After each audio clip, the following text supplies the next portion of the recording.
definitely feels like Sion is the only tank at the top lane, so it seems pretty hard to force someone. Yeah, Sion's definitely the only true tank up top side, and for all these players here, I think Cabochard is one of the ones that absolutely does not want to play those tanks. The Urgot is about as tanky as it gets. Other than that, it's been the Jace 3 times and a Rumble pick once. So with Urgot up and available, we expect him to go for that champion. Except they banned it away themselves. Christy, I know. You had the mental block. You saw it. You're like, there's no way they'd do that, but they did, Christy. They took it away from Cabo. Now maybe our eyes go to something like a Kennen if they want a priority first pick top lane. But for now, the Zoe has been locked in by the side of Splyce, and it's interesting to see a non-flex pick kind of first picked here in the mid lane. Yeah, I like seeing this Draven here too for Attila. I mean, this guy got a lot of confidence back after his match against Schalke last week. He smacked Upset in that matchup. He carried his team for that victory. So now trying to get him on something lane dominant. We've seen Draven paired along things like the Thresh in the past to look for those 2v2 kills and to set up for great ganks from this jungler Mowgli. Instead, though, it is going to be the Jarvan locked in. Now, this has historically gone to the hands of Mowgli. Cabo has yet to play it this season, though we have seen the pick on the top side of the map in two very different games from Mowgli last week. One, he was invisible. One, he was literally everywhere. So once again, that volatility does come into question as we get further into the draft.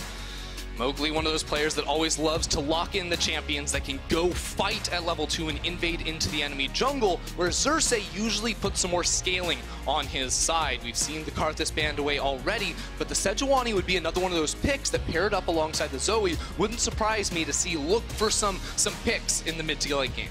Also just excellent in the hands of Xerxe. Now with the Jarvan already up, there is one ult for Sylas to steal, and immediately it is going to be picked up. Where it's going to go, we still don't know. Of course, a lot of players on this team that are known as innovators, Xerxe and Vizicsacsi especially, and that is the 3 potential places it could go, although I feel like not going to go into the mid lane with the Zoe already picked. Yeah, definitely going to be the top lane Sylas at the moment. Would be my guess. That's going to be the Echo already locked in here for Jiizuke. This is another one of those classic picks that he's gone back to time and time again in the past. And you might look at it and be like, hey, a melee champion to Zoe seems pretty scary, but he can force onto the Zoe with this Echo pick. And if he ever does get hit by a bubble and thinks he's in some trouble, he can ulti out of that and just completely negate the poke. All right, and I'm going to be honest, I love these compositions already. I feel like all of these are going to be so explosive. The Sylas, the potential to engage, to go in for those aggressive trades. You talked about it earlier today. It's almost the way that you have to play him if you want to come out on top. But interestingly enough, the Galio, the Poppy, now the more defensive picks being banned away, which is even more what I want to see, because if all the defensive picks are gone and all you have left is aggressive picks, Ender, then people are going to go down. Yeah, we love kills here in the LEC, especially if we're looking at our last game. But the thing that catches my eye here with the Galio ban is that I think that's actually directed towards the support pool. We've seen Galio support played a ton over in the LCK, and with already seeing the mid lane locked in for Jiizuke, we can expect now that Splyce are trying to limit some of these champions that can force all-ins here alongside Draven to look for early game kills. And of course, a terrifying combo of the Jarvan and the Galio together. Aatrox, now the Kennen going to be banned away as well. Going to limit the option for Cabo. Of course, we'll have the final pick here on the red side, but the Thresh, the immediate lock-in for Attila. Draven Thresh, a lane you brought up earlier. Yeah, I'm wondering now what Splyce have in mind, because you have to expect the Thresh is going to come in from Jactroll. He just loves that champion, and alongside the Draven, we know they can make some plays. So for this side of Splyce, I still see Alistar as an option to pair alongside the Lucian. That can be some strong 2v2 all-ins as well. Ooh. No, oh my goodness! Oh, I love it. This is what I want, Ender! This is so sick. And so Blitzcrank Theorycraft time, right? You see a Draven on the other side. Draven, he has these giant targets that appear on the ground, or he has to run to pick them up to win the trade. So what does Blitzcrank do? He just throws a skill shot at that circle, yanks him in, and if he misses, that means Draven dropped his axe, so it's a win-win situation. I'm ready to see it.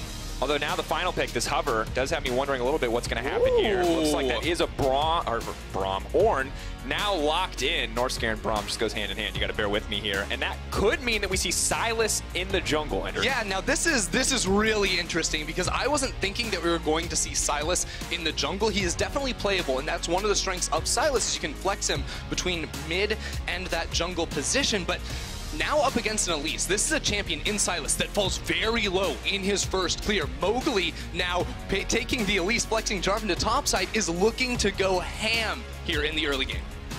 Of course, Ornn now versus the J4. We have the Elise versus the Sylas. Echo versus the Zoe on the opposite side. Ender, We have two very explosive compositions. You got to tell me where to look, because I feel like any lane I point to is going to have some kind of action in it. There's going to be action all over the place. Specifically, I like this middle lane. We have Zoe versus Echo. Jiizuke's classic Echo here, and with the jungler in the Elise, I want to see Vitality now playing around mid to top side of the map, because Elise alongside Echo can look to pressure the Zoe. It can also be so devastating alongside the Jarvan. Level 2, level 3 ganks up to the top side are going to blow Vizicsacsi out of the water. It is going to be, of course, a lot of pressure to find leads in the early game with a pick like that Elise and Jungle Sylas, the first time we see it on this stage. I want to see exactly what its clear looks like, how it's going to be utilized in teamfights. A lot of questions are going to be answered in this game, and their consistency for Vitality. Can Splyce transition those early leads into something more, into a snowballed win? That is what we're going to find out in this matchup. Vitality versus Splyce. And all I know for sure is that I'm hard willing to bet that there will be at least 5 kills within the first 15 minutes. Oh. I feel it. I feel it in my bones. We might have 10 kills, Dracos. Yes. These are absolutely wild I don't even care if you're just trying to rile me up right now. That's what I wanted to hear, Ender. Oh man, I'm ready for this. Splyce coming in just one game in the standings behind Vitality, trying to bring some consistency, but I see this team comp, I do not see consistency. I see a lot of players that want to make some plays by themselves, and the question is, can it pay off as we get into this match? All right, Fnatic Jarvan reminding us that Trinity Force and Death's Dance is the way to go. Don't know if we'll see that from Kobbe, but we will find out. Splyce versus Vitality, now setting foot onto the Rift. Of course, jungle starts, always going to be important here as we set foot into these games. And the Elise versus Sylas, once again, not a matchup that I'm familiar with. Luckily I am, because actually, see, when I left EULCS, as it was called last year, you might remember that, I went back to Briefly. NA for a little while. You did. And I was working with the playtest team again. And you know what we were working on while I was there? Was it Sylas? It was Sylas. And you know what role I play? Is it jungle? It's jungle. So I played a lot good. of jungle Sylas. You're just on fire today, Dracos. Thank you. Now the question is, will Xerxe be? Because honestly, I'm not a huge fan of the Sylas pick in this role, and that's because he takes a while before he can sort of scale up. Because his first clear, he falls very, very low. Where you usually see him use his W to get a lot of sustain in lane, he's not going to be able to do that in his jungle. So you have to think of this champion more like a Nidalee, where his first clear, pretty weak, he's going to fall low, he probably doesn't want to do any fighting. After his first base, though, he's going to get his upgraded jungle item, he's going to do much better at clearing the jungle, and then once he gets Runic Echoes, he blitzes through camps, and that's really when he's going to have a lot more power in this game. Well, Xerxe has options to start with the E, the Abscon Abduct. We'll get some good AoE damage down there on the passive. Gets 2 procs of it, though. And that's the biggest part here on the Sylas. He's actually done this before, I can tell, because he knows exactly how many ticks the Talisman is going to do on that Raptor camp. So he actually has a pretty good early clear already starting on the Raptor camp. The question is, will he go over towards the Krugs next to hit the early level 3, then maybe look for a base, which might set him up for a pretty solid second round through the jungle clear. Ender, now that we've talked a little bit about the jungle matchup, I think we will have to watch the Elise to a certain degree, but I do want your thoughts on the bottom side of the map, because we are seeing a lot of aggressive trading back and forth. It looks like a hook did connect from Norskeren, not enough to get Attila to force his flash, but pressure here already very much in favor of the Vitality bot lane. Yep, level 1 Draven can be able to push pretty easily, picking up those axes. Thresh also can actually walk up and apply pressure through the wave, because he can start with his E, whereas Blitzcrank, it's a little more hard, especially against professional players, to land that level 1 poke for a sick engagement, but he lands his air. Connect. Aftershock's already been procced. The Ignite is now ticking down. Kobbe is going to go for the aggressive flash. He's moving forward. He wants to kill onto Attila. That's first blood. Nice signature pick, Kobbe says, taking him down. Yeah, Norskeren comes in with a pick of his own. The Blitzcrank hits him with the lap PM too. You hate to see that if you are Attila. And in the draft, we're like, man, Attila coming off last week with so much confidence. Well, you die at level 2 to a Blitzcrank hook. You better believe that's all gone now for the Vitality bot lane. Got some boots now, can look to dodge future hooks, but definitely not the start that the Draven ever wants to have. Norskeren, fantastic hook there, and you got to feel like Attila just wasn't respecting the accuracy from Norskeren. Now here I'm looking at Mowgli, because I know he loves to get inside the enemy jungle. And Cabochard actually walked in earlier after pushing to put down a nice ward. Xerxe going to be walking all the way around here, doesn't actually know where Mowgli is on the map. So this is going to mean he uses his E over the wall. That doesn't give him a tool to get out, but he does not get the smite. Now has to back off here. Not going to be able to get anything else. Mowgli going to grab the camp in the end, but Vizicsacsi just going to be an escape route for the Elise, and Jarvan is here. Just try it, but that's a low health bar for Mowgli. He's already in the escape, and they're going to immediately go in. Another kill for Splyce here, Ender. Splyce are just abusing some miscommunication issues here because Cabochard is walking away as Mowgli goes for the engagement. Splyce absolutely abusing. We said Vitality were going to be a volatile team coming in here, and Splyce have found 2 huge openings to jump out to an early lead. And Mowgli going for the aggressive counter jungle here. Humanoid though. Sleepy Trouble will come in just in time, not going to get stunned up. But so interesting to see that aggressive use of the repel, or the defensive use of the repel, to take him to safety, and still Splyce willing to commit on the back of that play. Yeah, I mean, I thought Mowgli was going to be able to get out of there alive, honestly, because you look at the 2v2 of an Elise Jarvan against that of an Ornn Sylas, it's probably not going to be that good, but because Splyce were able to get all of their damage onto Mowgli before Cabo even entered into the fight, they were able to get that kill, and Cabo, once he uses EQ, isn't going to have too much to offer in that engagement. Did have to back off burn. So many of those cooldowns does not work out in the end. We check it on the gold, Ender 800 gold lead. Suddenly, he's gotten that first back off for Xerxe. He's gotten that small advantage that he may have needed to get his jungle kick-started. Cabo just doing what he can to continue trading effectively on the top side of the map. But for now, Splyce, the early game that we say comes in every game so incredibly consistently is there once again, and not necessarily in a match we'd expect it to.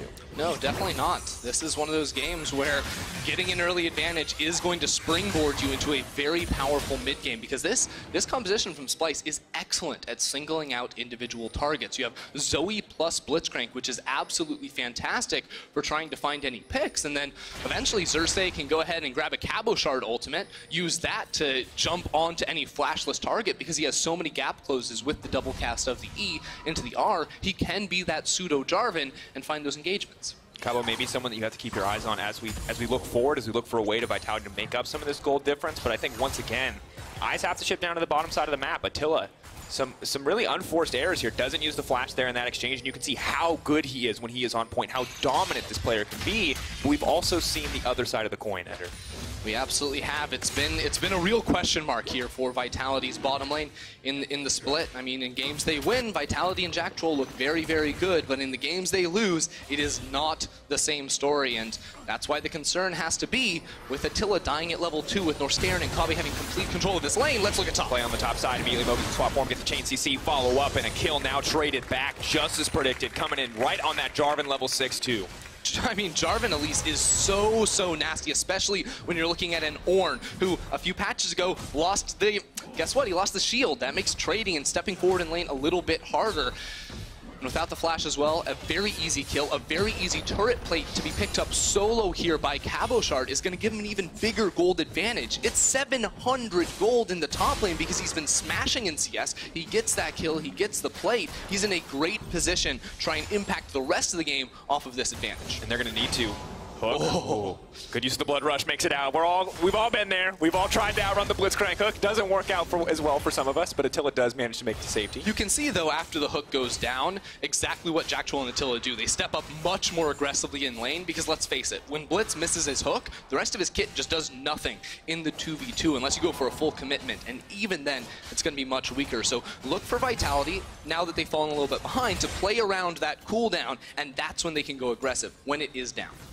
See if there's any other points of aggression. Xerxe, of course, now with the level 6 means he can start to take some of these ultimates, get a little bit creative. Stealing an Echo ult, very nice. Stealing Jarvan as well. Really a lot of good options here. Bot lane not quite as appealing. Yeah, he can also just turn into a spider for as long as he wants, whenever he wants, which it's a little interesting, and I talked about this at the top of the day. Is that the one that we needed to talk about, was the spider one? Well, because some people don't know. It's like, well, what happens when you get transformed? Bot lane, Attila with the flash. Hook goes in, nice pull forward. They are going to get the knockups. They're immediately. Oh my God! Oh God! Give him a chance to move. That was dirty. You can see on the other side of the map, though, Vitality zoning Chachi off of this wave. I mean, it's Splyce that are getting the kills, and they still have this large advantage, especially in the area of the map where it matters, because eventually we're going to get to late game. Chachi is just going to be buying items for Kobbe to carry even harder. Oh no, here it comes. One more time. Unstoppable there, but the Cataclysm is going to come out. They're going to grab one more kill onto Vizicsacsi. Does stun into the wall, now trying to pull back Cabochard. Is he going to be able to make it out? Mowgli, I don't think it's going to be so lucky, though. Well played by Vizicsacsi in the end, and Looks not 10 minutes and there's 6 kills. And we are on track, sir, to your 10-kill prediction. We're doing it, and man, that feels so bad. Because honestly, Mowgli played that really well. He didn't quite have a flash up just yet, but he gets blocked by the post. Now, of course, in the bottom lane, Attila and Jactroll actually played the start of it pretty nicely, but he gets yoinked straight out of the lantern. That is just a bad news for Attila as we move forward to see this play up the top side. And Chachi, his mistake is he doesn't realize there's a ward in this bush. He was trying to sneak up close to maybe get some experience, but didn't realize Mowgli was wrapping around towards going for that tower dive. But great placement on the Q there stops Mowgli from getting out with his life. We haven't seen this champion be successful in so long. I forgot how obnoxious that orange little pillar can be. Of course, ladies and gentlemen, we are in a pause now. We will see how this one unfolds, but already a very electric matchup, kind of as expected, seeing a lot of resources put into topside once again for Kobbe, without the Urgot, without the Jace, which I think is cool that they are willing to commit even without some of those comfort picks there. Yeah, and I mean, as soon as they sort of put Jarvan into the top side of the map, it made me think, hey, Mowgli's going to want to play for this lane, but it becomes a little bit awkward, I think, when you see the overall draft, because yes, you want to play for topside, that's where you get the freest kills, but at the same time, you have a Draven Thresh on the other side of the map. That lane is supposed to go aggressive. It's supposed to be, you know, trying to cash in that passive. And because now Mowgli's been sort of, you know, baited into playing for this top side of the map, for lack of a better word, now Attila and Jactroll are being pressured by Xerxe. They've lost the 2v2, and they're 0-2 on a Draven pick that probably shouldn't be 0-2 if you're trying to pick it in your first rotation. That's kind of one of the difficult things about Vitality when they try to draft these lanes, where, especially with the Draven, where if you get that kill, it takes off and it feels so good. But if you're not willing to commit the resources there, it always feels a little bit awkward. Ender, of course, the icing on the cake in this matchup is a lot of the banter going down between Jactroll and Norskeren. Oh yeah? Have you seen Shrek? Are you familiar with the Gingerbread Man? I'm familiar with the Gingerbread Man, yeah. So the only reason this is show appropriate is because they used a gingerbread man, but Jactroll basically said, I'm going to tear your gingerbread legs off and mock you with them. So really wholesome, because it's a gingerbread man. It's not wholesome, man. It's Shrek. Think about the gingerbread man. What do you ever do to you? It's a family film. All right, well, luckily we can drop it. Splyce. Get that image. I can't get that image out of my head. Watch the movie. It's wholesome, I swear. You're just too young. All right, moving in, 9 minutes into the game, 4-2 is the kill score. Humanoid's going to grab that one. The gold, though, surprisingly even, and a lot of that is going to be, once again, on the top side. Once again, Kobbe, the man that we have to talk about. And if we take a chance to look at some of his stats, you can see why Vitality might be willing to invest resources into him, because 30 CS leads into 2-0 scoreline is definitely where you want to be. Yeah, and I mean, this guy has just been top of the league, honestly. And I think even last year, too, he was a super strong top laner and didn't get the praise he deserved. He comes into 2019 and has been dominating. We had questions. Is it just the Urgot? Well, the Jarvan has looked real good, too, with some assistance here from Mowgli. So now the question is, with that time put into the man in the top lane for Vitality, can he turn that into an advantage across the rest of the map? He doesn't have teleport, but Jactroll and Mowgli are looking for a play on this bottom side of the map. Here comes Jiizuke. Kobbe, that's not the bush you want to be. Oh, he showed! Still get the hook, though. JCC, Lucian going to try to dash, but no hope. Shut down now. Gold going to the Elise.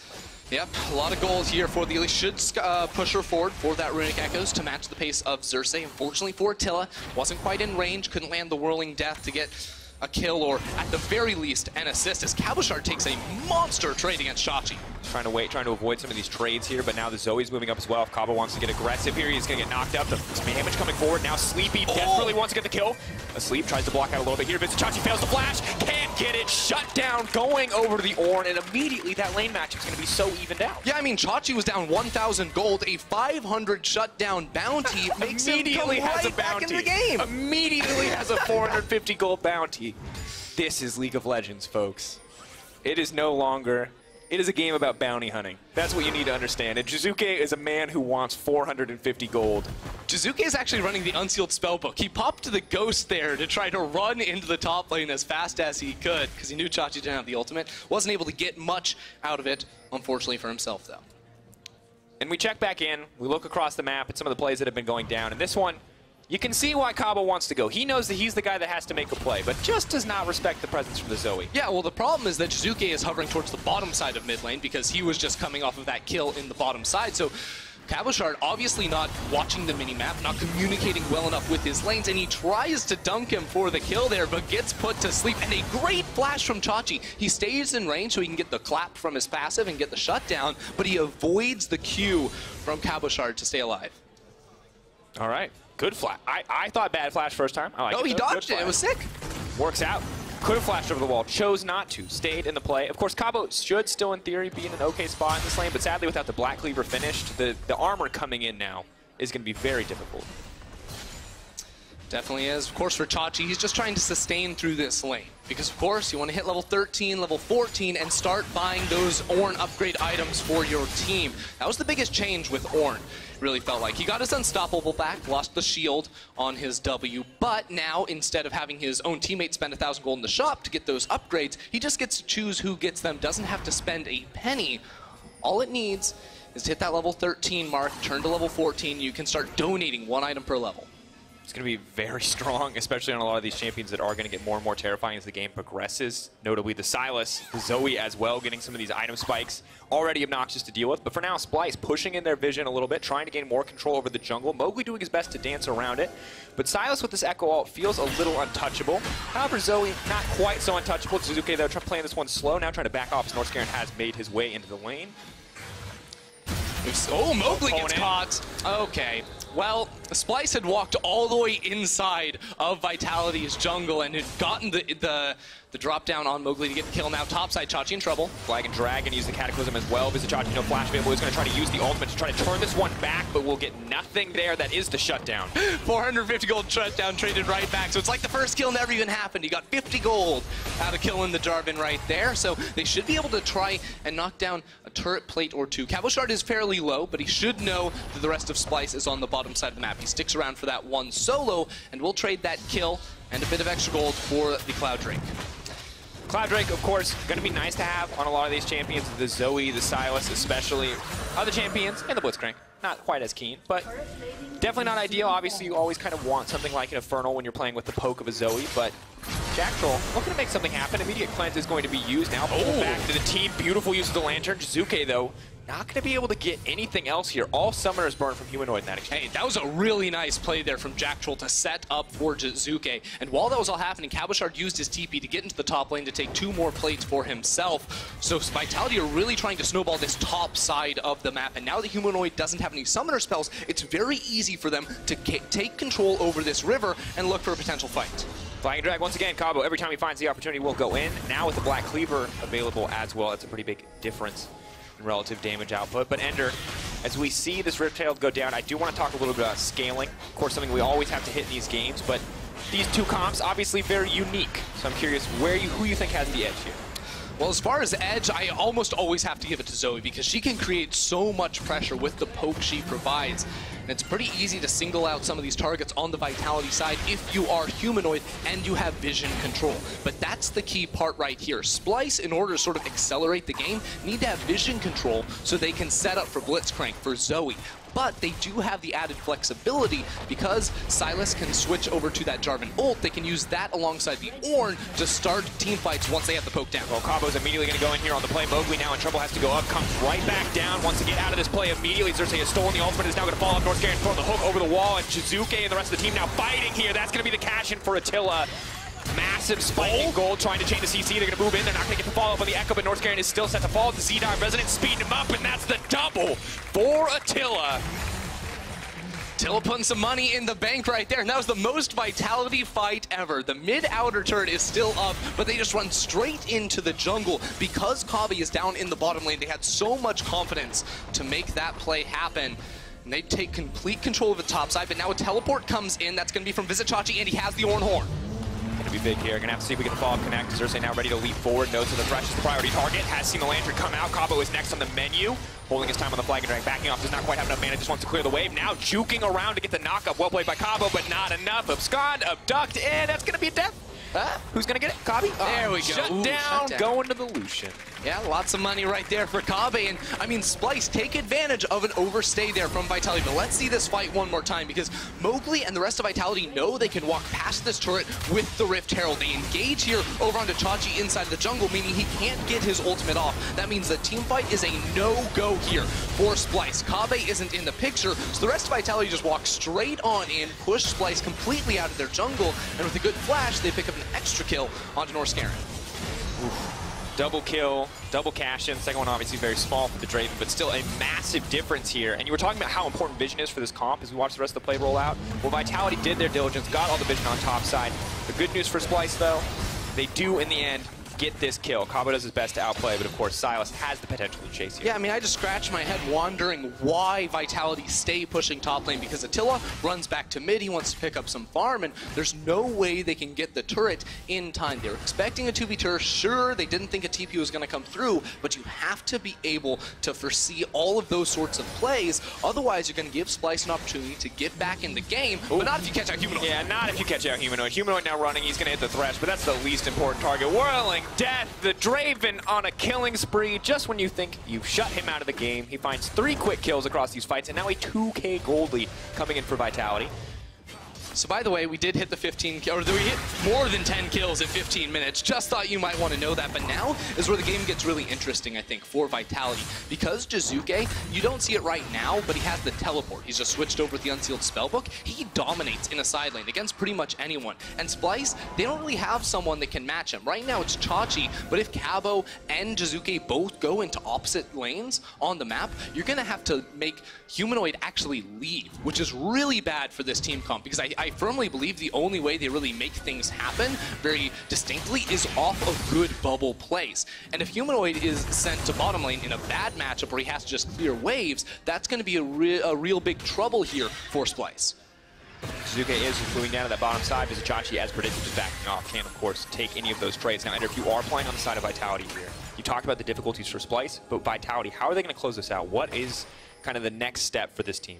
Well, they're going to be looking towards this Drake in the next 10 seconds. They have complete vision dominance over this bottom side, and actually the top side of the map too. They have a lot of control wards sprinkled around. They haven't really been focusing on just one area of the map, but just because their team comp is so threatening, they can sort of jump on you at a moment's notice. Splyce have been very hesitant to sort of push up now that they've lost that outer turret. It's only now that they have Kobbe pushing up on the top side that they're bringing some support around him to start layering down some vision, knowing that Baron is going to be spawning in a minute, and that is the next real objective on the map for them to connect. And this is interesting. Splyce moved to the top side, expecting to get a trade here, but Vitality now willing to match. Mowgli coming in quick.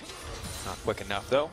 Cloud Drake and this movement speed story from the Blitzcrank will take him out to safety. Kobbe, though, could be in trouble with the flag drag, and the ulti comes out, but pretty easy for Lucian to dash from that one. Hook is going to go wide there.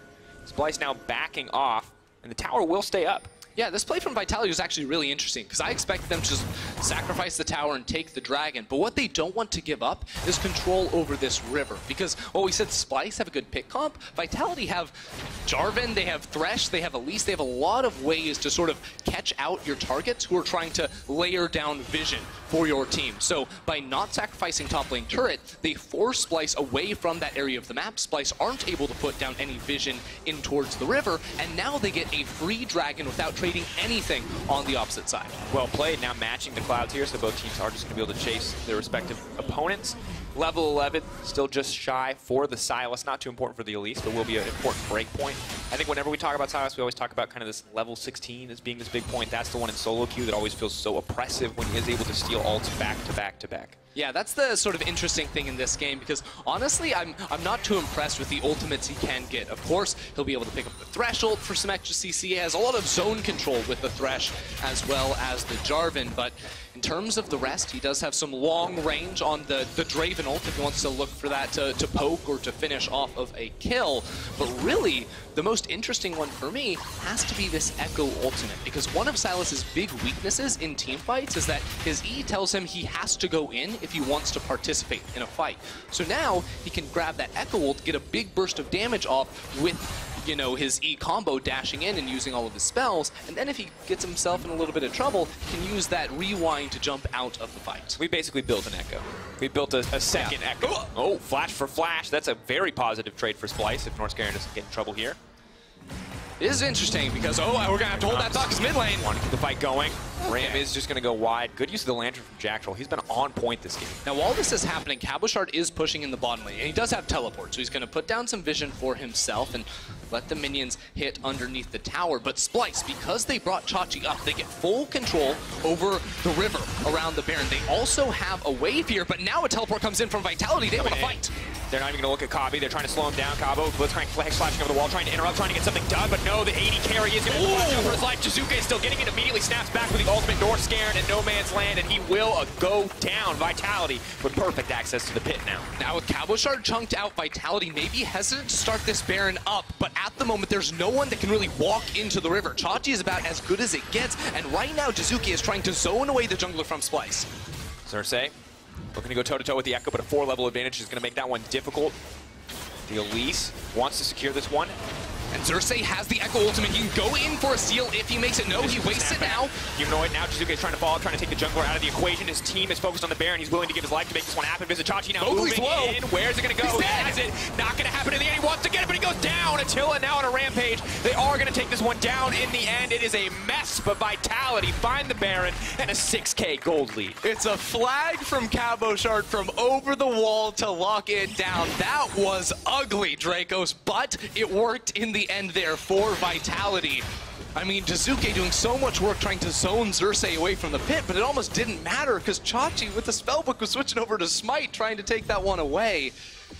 In the end, now 22 minutes into the game is really where Vitality can start to use this Baron across all separate lanes with the 1-3-1. We'll see this one more time because Splyce looked like they got everything in this trade, but a good flanking ward from Cabochard spots Humanoid, who doesn't have the flash. He has to pick one up and then spend that. And then they find the engagement. Norskeren has nowhere to go. Jiizuke is able to snipe out Kobbe on the backside of the fight. And then they go for the turn towards the Baron. And that replay brought to you by Alienware, and it just continues to play out. You can see how willing Jiizuke is to throw himself into the enemy jungler to stop this play from going down. But Vizicsacsi, he sees his spellbook. He sees his smite. He sees his chance, Ender. It's the dream, and he comes in here and he actually kills Mowgli. But I think he uses the smite a little bit early right there to try and stay alive. That meant no steal. That meant no fight. The rest of Vitality had to back away. And in real time, Humanoid is doing his best to stop Vizicsacsi from dying, but the pressure has already begun with this 1-3-1 Ender Echo on the bottom side of the map. 3 members strong for Vitality with the Elise moving back and forth, and Cabo on the top side, so difficult spot for Splyce to be. And now if you're Splyce, who do you send bottom lane? It has to be Vizicsacsi. Zoe has to stay with the rest of the team. She can't clear the waves easily enough. So Vitality are going to reset. They've got now 2 towers. They're looking to break this third inner on the top side of the map, and then once that goes down, they can really start to lay down the pressure. The waves are a bit desynced at the moment, so I think Splyce should be able to clear this away, but mid lane is very hard to get rid of if you send multiple members down locked. Now trying to lock Jiizuke. Does, of course, have the ultimate available. Takes a lot of damage there in the exchange, and of course Xerxe has the ultimate from the Jarvan. If he wants to use it, Cataclysm not going to be the priority here. Splyce definitely just trying to pick at the health bars of the Vitality lineup, but have to respect the potential for all, and Jactroll has perfect vision of this. He's just going to throw the hook, and throws it now. Well played. Chain CC now comes in immediately. He's going to go down. I'm sorry. I don't think that's going to work. Not going to. Oh, the escape. Jiizuke's on the hunt, goes right back in and right back out. That's the beauty of the Echo. Now Vizicsacsi trying to find the follow-up. That's a low health Draven. The Ignite is ticking, but it is just not enough. Splyce know that they needed to try and force a fight, it felt like, but unfortunately it was just a little bit disjointed. Now Jiizuke, he TPs back into the bottom lane, and Vitality, they can just pressure all these towers. Ender, this is how you know Vitality are feeling confident, when they don't fear anything, when they use those teleports to get back in, to just keep the pressure up. And now Jarvan moving in, canceling out the Sleepy as much as he can with the Unstoppable, and now Humanoid gets taken down as well. Norskeren is going to run for his life. Hook goes wide, so the Blitzcrank will get to live. And Vizicsacsi's fighting an Echo, but Echo's just hitting the tower. Desperately, they want to grab this one, but Jiizuke just taking his time, just backing off slowly but surely. Vitality just picking this team apart. I mean, Splyce just can't find a fight. That's another inhibitor falling in mid lane. Now the rest of Vitality walks down bottom lane, and the engage does not work. Xerxe is unable to find the Echo, who just chrono breaks right on out of there. Vitality, they reset, they go pick themselves up an Infernal Drake, and can waltz it straight back into the Splyce fountain and look for the kill. And at this point, Ender, I felt like early in the game, I felt like Splyce were off to such a good start, but all it took was one incredibly explosive play, playing around Cabo, playing around the Elise engage here, and just bringing the whole team together in the mid lane. Splyce making that one mistake feels like it turned this entire game around. Yeah, I mean, you have to sort of look at the composition from Splyce as well. It's not like they're very well equipped to look for a team fight. You need to be finding poke with this Zoe, chunking people out and using that poke to take control of pockets of vision, then using that to try and start off the fight with a good engage onto 1 or 2 targets. And they weren't able to find that, and a little different sort of tells the story. That just sounds slow to me. That sounds like a slow and steady play style coming in from Splyce. And sadly, Vitality with their composition, the second they get an advantage, they just speed the game up. You can see it. Mowgli even now is looking for an opportunity to find these picks. Jiizuke is fishing with that W, looking for the opportunity to stun someone up. And right now, it's absolutely Vitality's game. 10k gold lead, 2 Drakes backing them up. 1 inhibitor stands in front of them, and Xerxe grabbing this Cataclysm. Cabo's just not care. He doesn't. Chachi tries to get some poke. Mowgli gonna force him out of the jungle, though. Vizicsacsi's still level 13. He can't buy items for his teammates just yet. If Splyce want to hold on for anything, it is that. But now Vitality with 4 members in the bottom lane. Jiizuke escorting the wave in mid, getting ready for the pick onto Kobbe. Will he go for it? He will. The stun not even gonna be needed. That echo damage is disgusting. Level 17 for Jiizuke. Jactroll gonna fall, but the hook not going to connect. Jiizuke just continuing to throw in the poke. Vitality in an absolutely dominant position as Cabo slide steps the Sleepy Trouble Bubble. Jiizuke fishing for yet another stun. Mowgli walking the wave in mid lane. It looks like Vitality are determined to end. Here comes the ultimate though, going in for Vizicsacsi. Humanoid locked up, but it might not be enough. Immediately the Jarvan goes in as well. He's in the fountain, but he's burning down. He is going to survive. Double kill comes in for Jiizuke. Vitality cleaning it up in style, but nothing left. Pull the Ornn right back into the team. Attila unstoppable now. This is going to be a victory. He flashes in. He gets Sleepy in the fountain. It's the 1-for-1. But at the end of the day, Ender, Vitality find the win. They find the win, and they find it quick here up against Splyce. It was just that one team fight in the mid lane inside the jungle of Splyce, and Vitality, their train would not be stopped. Really, at the end of the day, we got nervous. We looked at what the analyst desk said, and we're like, this is the inconsistency they talked about. Oh my God, it's all falling apart. But it was also the Splyce early game they talked about. And then the mid game, it was Vitality who showed up, who found that opportunity, who turned the game around. And once Splyce were on the back foot, just did not see much. We saw a lot of engages where Vitality was dictating the pace, and a lot of Ornn horns that I feel like were very responsive, trying desperately to save what was a one-sided fight. Yeah, he was trying to call for the fight. Unfortunately, Vitality outmanned them, they outgunned them, and they just took it to him right there. And with that win, and of course Schalke was lost earlier today, Vitality are in sole control of second place. Crucial as we move forward, as we look at what that can do for you. Of course, puts you into the pseudo double elimination bracket. They will have to hold on to it in the games to come, but